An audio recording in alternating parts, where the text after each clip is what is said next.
inside Homestead, Alaska. Today is a very unusual day for us here on the homestead. It is April 24th? 23rd, 24th? I think it's April 24th. 24th. And we are planting onions. Crazy as it sounds, being in Zone 3B in Alaska, we should still have frozen soil. Sean should just be getting the snow covered or taken off or whatever you call it. Shoveling the snow off the beds. I think last year was about, maybe mid-April. I shoveled them. Yeah.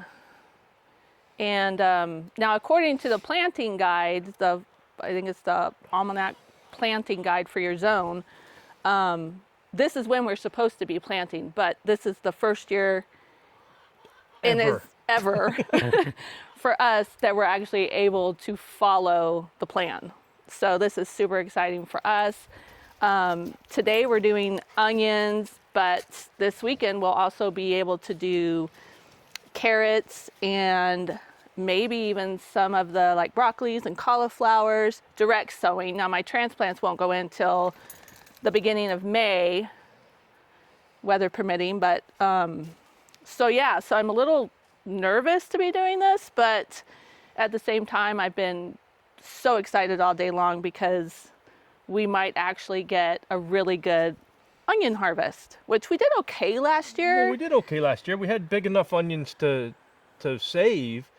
We just didn't have enough to last. Right. So this year we're at least doubling. Okay, so I ordered sets. I started a ton of onions, as you can see in these trays. When did you start those? I started those, I have the date written down, but I believe it was the end of February. I think we did a video on it. We did do a video on that. So, go back and look. I think it was the end of February. So I have these trays. I was a little nervous, didn't know if they would take, which I do every year, I get nervous. So I always go out and buy sets. Starts. Yeah, we stopped doing sets before last year. And sets are like the little bulbs, just the little bulbs by themselves. The starts are, as you can see, they just come like this. These actually, for what our experience so far has been, these and the onions from seed actually did better than the sets. Yes. But the sets we bought at the big box store, so, we got it at, yeah. Oh, yeah. But the point is, it's probably because of where they came from. Yeah. But, yeah, the sets did not do as well, even though they are older, I guess, than these. Yes. And then last year, the ones from seed and the starts actually did about the same. Right. Surprisingly. We'll see how these do, though, because I ordered these from a company online, and so we'll see how that goes. But anyway, so that's what we're doing today, and then I'll go ahead and show you guys an update on all the starts, because I've been able to actually put them in the greenhouse during the day and then put them back in the she shed at night, and some of them are ready. They're rocking and rolling, so I'm very optimistic about our growing season. This has been a very good beginning to the season. And what's weird is I'm looking out at the creek, and in front of the creek, which is flowing, which it's never flowing right now, but there's also still ice and snow. So go figure. But anyways, we're gonna get started on this. Oh, I was gonna show from the edge of the property to all the way out to the creek is still snow. Granted, that's like 3 feet of ice from our overflow earlier this winter. And I'm sure some people in Alaska right now are calling us crazy. Oh, and then there's some people who are doing exactly what we're doing. Yeah, some of our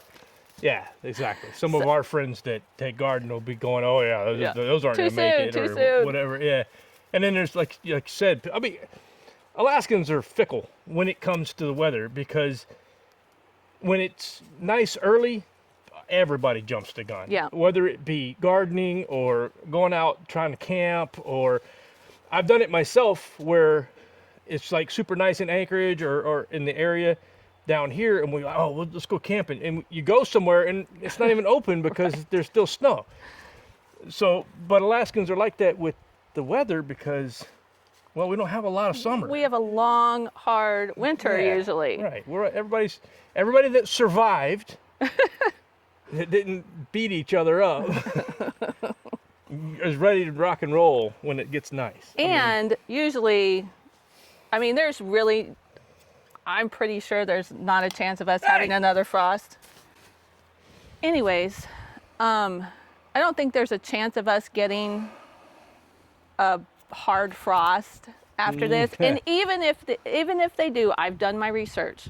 So, according to the onion websites, these can handle getting down to 20. Now, I'm pretty sure we're not getting down to 20. I highly doubt it. We might get down to 32 and get close to freezing, but heck, we could get 6 inches of snow. shush. Well, I mean, And they can handle that too. One of the kids' I've looked at everything. birthday's mid-May, and we got 6 inches of snow that one time. So it can happen. However, predominantly, it's not going to stay cold long enough to hurt anything. Especially the onions.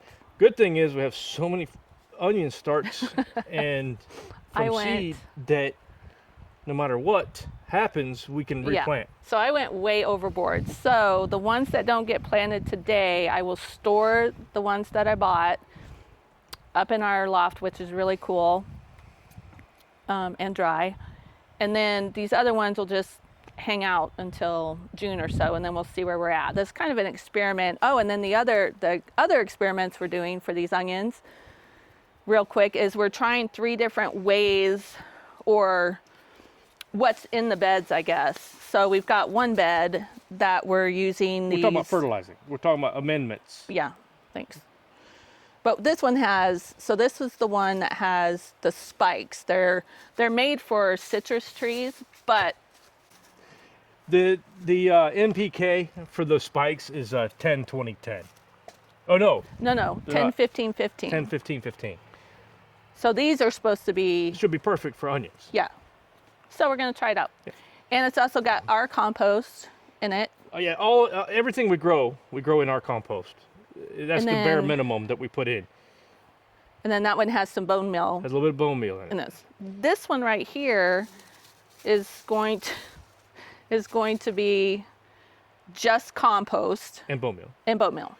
And then this bed, and these are all onions. So I'm doing like 2.5 beds of onions. What are these? 4 by 8? 4 by 8. That's 4 by 8. 4 by 4. 4 by 8.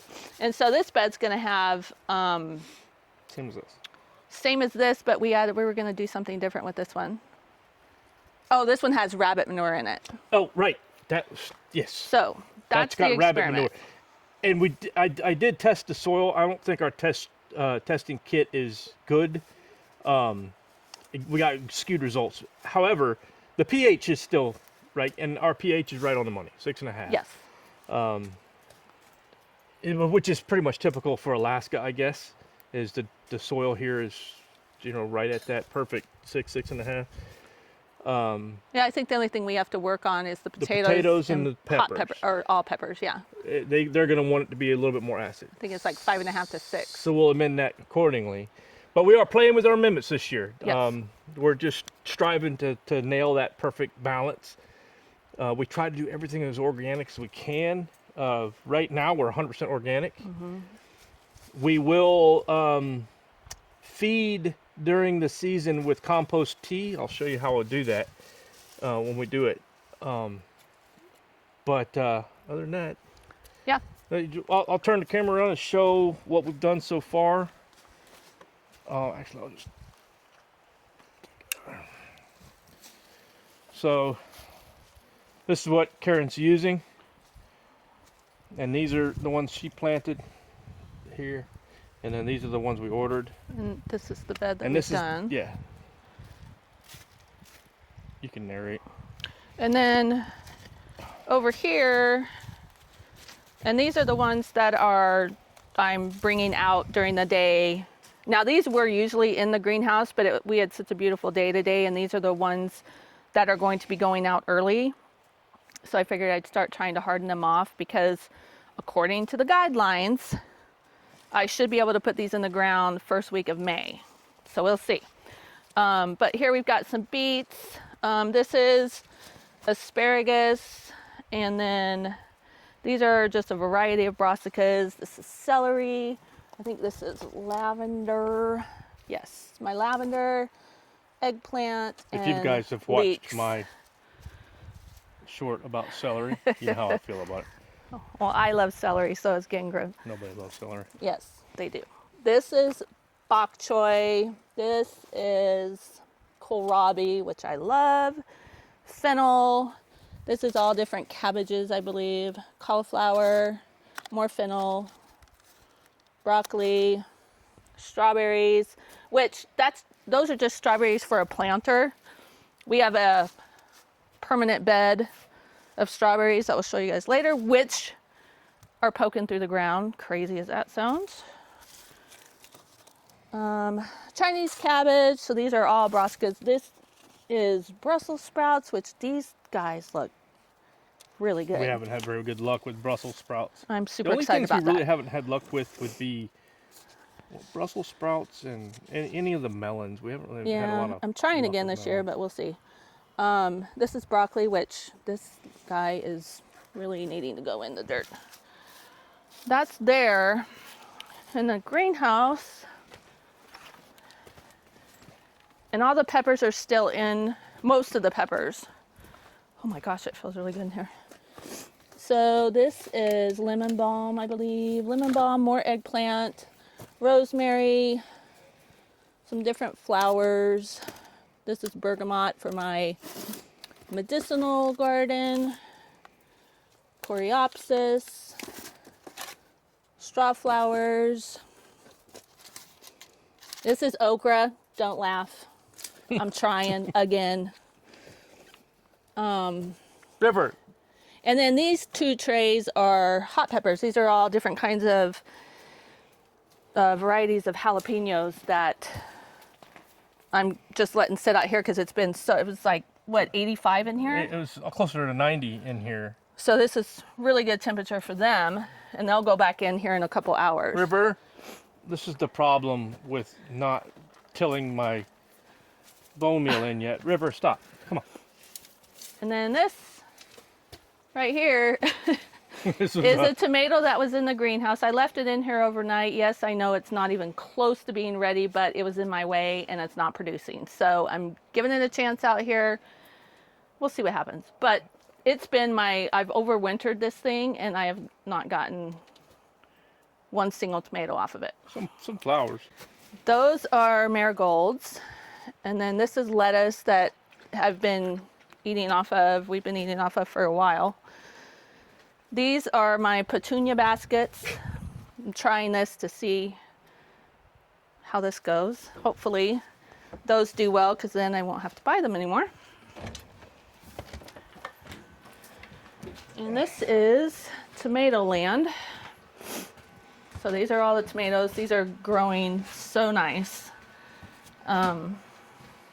Not too fast, because remember our first year we had a jungle happening. So, and then there's some bell peppers. That's all bell peppers. More tomatoes. Those are mostly my cherry tomato varieties on the ground. This is cucumbers that just popped. Tray of zinnias. Basil. Looking a little sad. Need to feed it. More tomatoes. And then here's my lemon tree that hasn't woken up yet. I just fed it, so hopefully she'll wake up soon.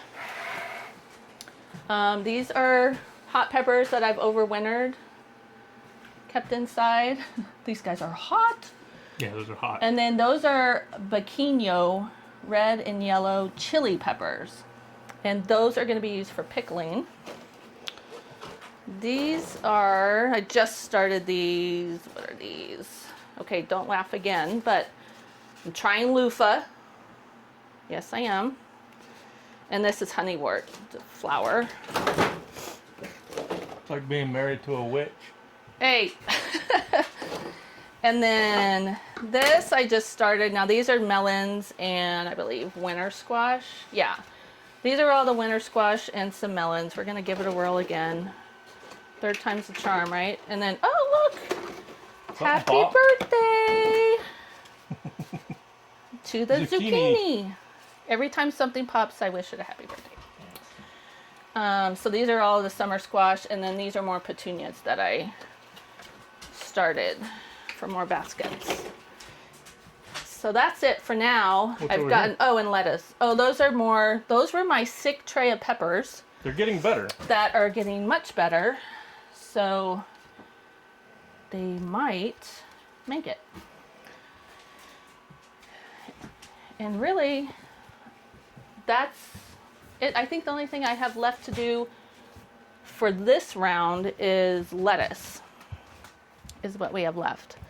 But then I'll also be, I'll be direct sowing a lot of this stuff too, to do some succession planting. So I'll be direct sowing some broccoli, all the brassicas. That way I get intervals of hopefully a lot of vegetables this year. Anyways, that's it. Just wanted to give you guys a quick update, and you guys can follow us along on our experiment here with the onions. Say a prayer for us that these take. But if not, we have plenty of backup. Only ones we have for those? Only what? Only starts? Negative. What other flavors you got? So we got the Highlanders. Okay, well my point is I can start another row. Oh, yeah. Maybe I can start the Highlanders or another thing of Patterson. The other end. Start that in. Yeah. So And then the other ones that we started from seed are those. Alright, so I just need some Pattersons here, which is this fruit. Yep. We have an enormous amount. And whatever we have left over, I'm going to throw in with the potatoes. This bed was amended with goat. Right there, right? Yes.